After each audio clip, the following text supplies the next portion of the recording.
Cold calling is the best way to generate leads. I don't care what anyone says.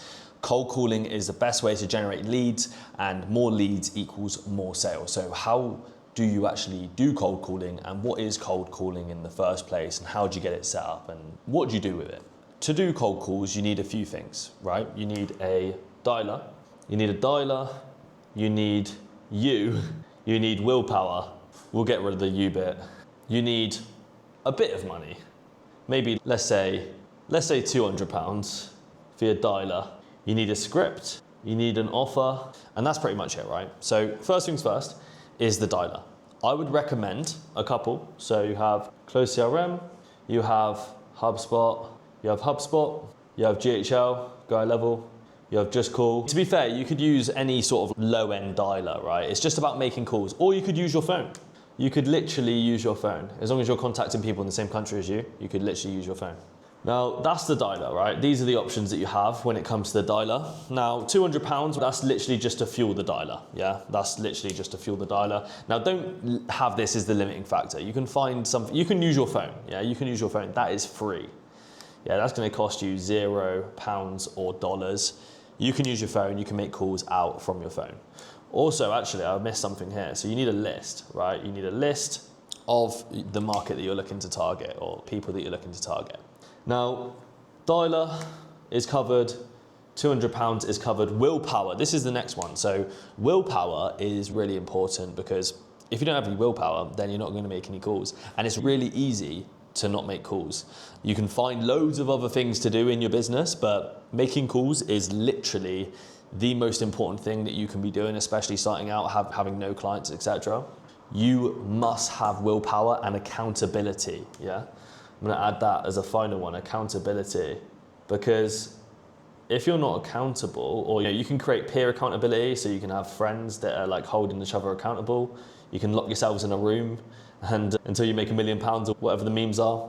Peer accountability, get some friends who are willing to make cold calls and make cold calls, yeah, to the market, and have fun with it, right? Make YouTube videos about it, do all sorts, but make sure you make those calls. Have a set KPI, 200 a day, I would say. 200 a day calls.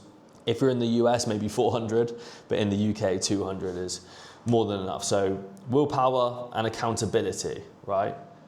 Willpower comes easier with accountability and metrics that you hold yourselves to, $200 a day or whatever. And those metrics can be tracked on the dialer. Now, next one is scripts. Now, you can get quite caught up in trying to over-engineer the script. You just need something simple, yeah? So for example, if you're trying to target, let's say, roofers, yeah, roofers. Now, obviously, it depends on the script that you work in, but you obviously want to be selling a proven product or service. This is now linking to the offer, so offer and scripts are linked as well. But you want to basically reach out to something that's proven, yeah? So if you're doing a website design, okay, I built a website for you. If you like it, do you want to buy it? Web, you got leads. I've got leads in your area. Do you want to take a look? And what else? Email setup. What else do roofers buy? Not really sure. Anything that's going to save them time, money, increase their money, that sort of thing, right? It's B2B. So you got that, you got script, offer, they're linked. Now, going back to the offer, you want to make sure it's a no-brainer. So whatever these things are, like webs and leads and all that sort of stuff, it needs to be no-brainer. So like websites, like if you like it, you buy it. Leads, it needs to be like performance-based. You only pay once you get to site or something like that. Now, the final one is lists. So you want to be able to get a list of prospects that you can make calls to. So when it comes to a list, you have a few platforms that I would recommend getting lists from. Apollo.io. This is notorious for being the go-to platform. So Apollo.io is one. You got Clay, which is a little bit more advanced. You can get leads from there, but it's usually aggregating from other platforms. You can go on Lusher. That's good for the UK market. You can go on Prospeo. Usually it's an enrichment tool, but you can link Prospeo up. Better Contact. You usually link that up with Clay. You can link Apollo with Clay as well. So Clay is more of an enrichment tool than anything, but yeah, you can combine those. Cheapest option probably is Apollo to scrape your list. And really all you need is to get on Claude. Okay, I'm looking for this market. What are the filters I need to do on Apollo? Get the filters, get the list, pull the list, export the list, and then you just make calls to it. It's as simple as that. Now, the most important things to remember, like when you actually go to make calls, is number one is, like I said before, don't spend too much time procrastinating. You want to make 200 calls a day. You want to make 200 calls a day, and you want to make sure that's your target. If you have a bit of money and you have a bit of experience and you can get people to do that for you, I can make that in the following video if you guys want that. But yeah, you want to be making 200 calls a day. Oh yeah, I forgot to mention, by the way, it's literally 1:44 a.m. right now. So it is late, but I'm committed to this challenge. I'm doing a YouTube video a day for 30 days. I think this is my 5th video, so make sure you subscribe because I'm trying to get to 100 subs currently, so make sure you do that. So no procrastinate, make 200 calls a day. That's the most important thing. You need to get the volume in. Just get the volume in, right? Even if it doesn't feel like you're getting anywhere, you're making a lot of progress, even if it's just by improving your character. Next important thing is to make sure that your list, your numbers, so once you start making like a decent amount of calls, you may actually have your numbers marked as spam, so I'd rotate numbers. In the US, maybe like every 50 calls, but in the UK, maybe like every, I don't know, 2,000 calls or something like that, maybe like once a week or once a month. US probably do it like once or twice a day, to be fair. Next thing is if you don't know what to say, then just get feedback from the market. So like similarly to this, you just want to resort to action and then get feedback along the way. So just focus on building relationships. Building relationships is key, yeah? Building relationships is the most important part of this, right? That's literally what you're doing. You're just jumping on the phone with someone, connecting with someone via the phone, and just trying to build that relationship. That's all business is. It's a formal relationship.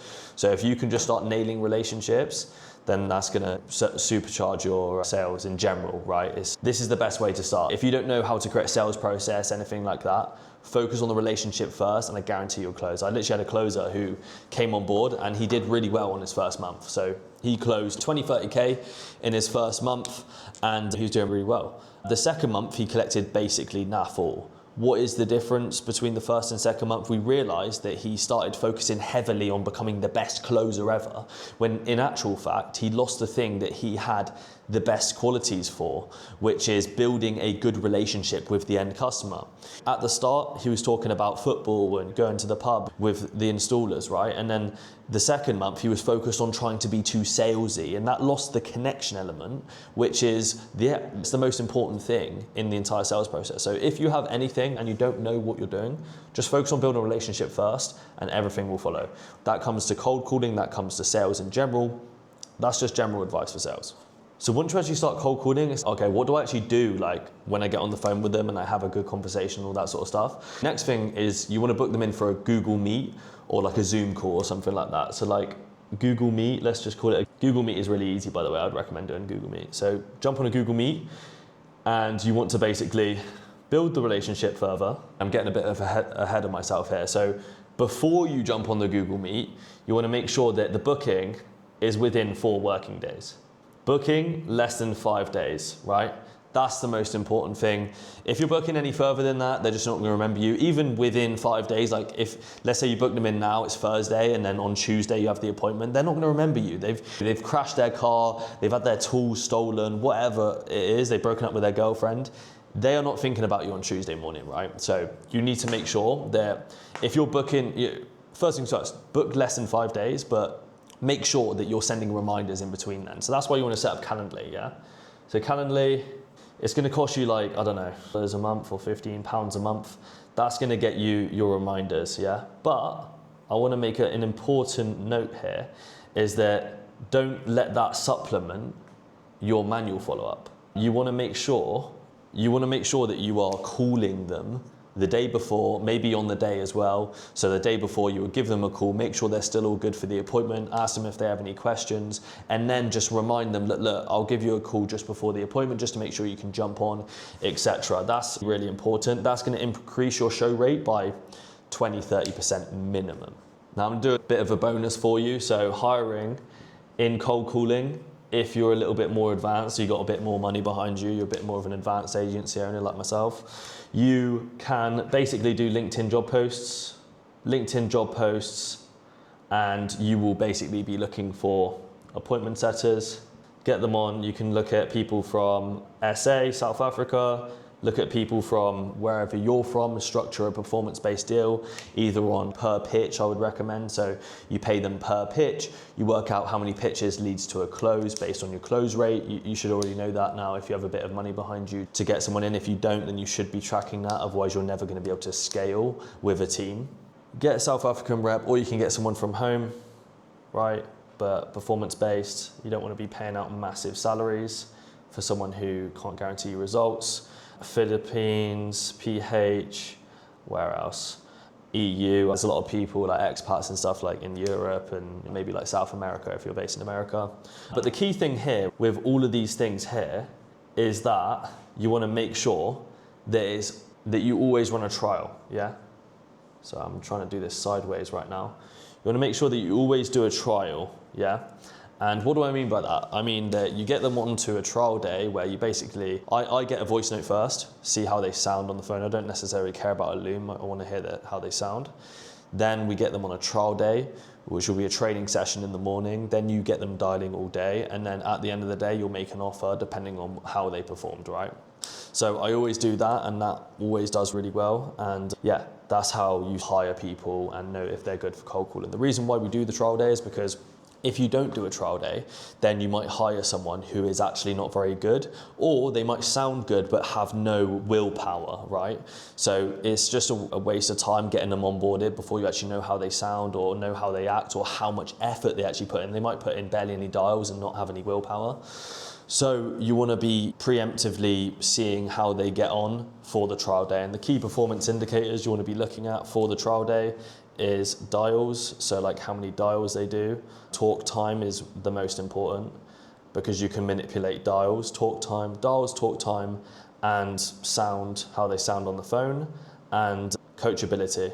I've hired people before who haven't even got a booking on the trial day, but sound like they can improve and want to improve and have that tenacity, because you can tell that like after a certain amount of time, like a couple weeks, a couple months, that they're going to be up to pace and probably superseding everyone because of how much tenacity they have. So this was how to do cold calling, what cold calling is, and some tips and more advanced tips. If you enjoyed it, please drop me a follow and drop me a like as well. Hit me up on Instagram, that's going to be in the bio or the link below in the description. And if you want to apply for coaching, that's also on my website below as well. Cheers.